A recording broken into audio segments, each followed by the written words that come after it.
Mawar Raffi dipolisikan mantan suami, Ferry Afi siap jadi tameng beri dukungan. Dia sebut yang terbaik pertahanin. Polemik masalah kian rumit antara Mawar Raffi dengan sang mantan suami Steno Ricardo seolah tak kunjung berhenti. Kali ini, Mawar dilaporkan Steno terkait dugaan pencemaran nama baik. Berawal dari Steno Ricardo yang merasa geram dengan Mawar Raffi yang menyuarakan isi hatinya emosi dengan menuduh dirinya melakukan perselingkuhan dengan babysitternya. Mawar Raffi akan dipanggil terkait laporan dugaan pencemaran nama baik usai pemeriksaan terhadap saksi dari pihak pelapor. Polres Metro Depok menjadwalkan pemeriksaan pelapor terkait kasus dugaan pencemaran nama baik yang melibatkan penyanyi Mawar Dimas atau yang dikenal sebagai Mawar Raffi pada Selasa, 8 Maret 2022. Mawar Raffi sendiri sudah didampingi pengacara untuk menghadapi laporan tersebut.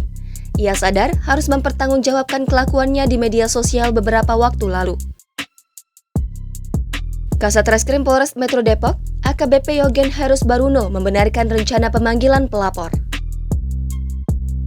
Yogen mengatakan selain kuasa hukum Steno Ricardo, ada saksi lain yang turut diperiksa hari ini.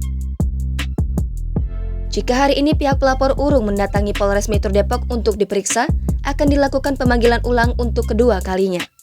Di sisi lain, rekan sealumninya Ferry Afi mengaku tidak menyangka polemik Mawar Raffi dengan mantan suaminya akan menjadi konsumsi publik.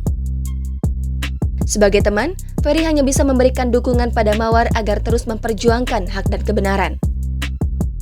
Ferry mengaku bukan hanya kasihan dengan Mawar, tetapi juga turut kasihan melihat dampak perceraian kepada anak-anak Mawar. Tim kuasa hukum Steno dengan pelapor Bimo Suryo Haryanto melaporkan Mawar pada 24 Februari 2022 kemarin di Polres Metro Depok, Jawa Barat. Sebagai informasi, Mawar Raffi menikah dengan Steno Ricardo pada 2012 lalu.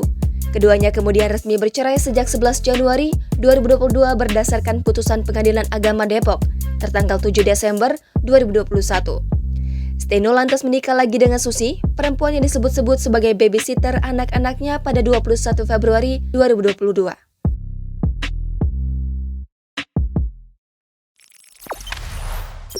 Jangan lupa subscribe, share, komen, dan like ya!